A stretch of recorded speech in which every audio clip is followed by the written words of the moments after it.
The royal train glided into Cardiff Central Station at 10:30 this morning for the start of this historic day in the Welsh capital.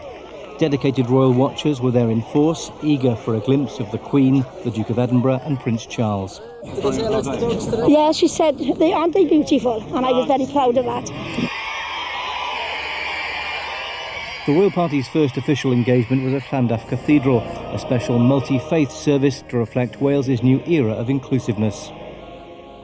But our hope and prayer is that our new assembly will be a means of enabling all the people of Wales, everyone who shares this land, to know they belong here.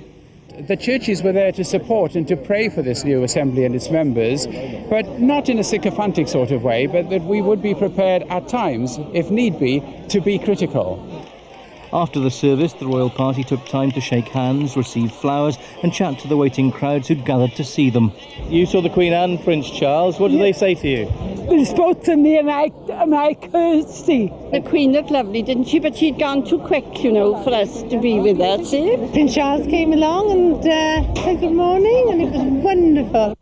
Lunch was hosted by Assembly First Secretary Alan Michael at the National Museum of Wales. The roof decked with the Royal Standard and the Prince of Wales flag, the two flying side by side in a symbolic break with protocol.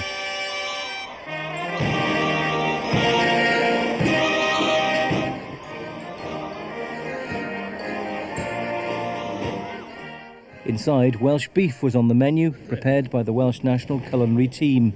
It was such a historical day that can never be repeated. Last year we did the Emperor Japan function in the Cardiff Castle and the EU summit, but this was even bigger than that.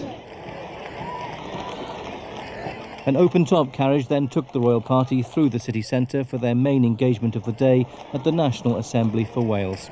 The royal party's last engagement before the gala concert in Cardiff Bay is the Festival of the Future here at Cardiff Castle. And here, as in other locations across the city, the public have been out in force, eager to take part in this historic day for Wales.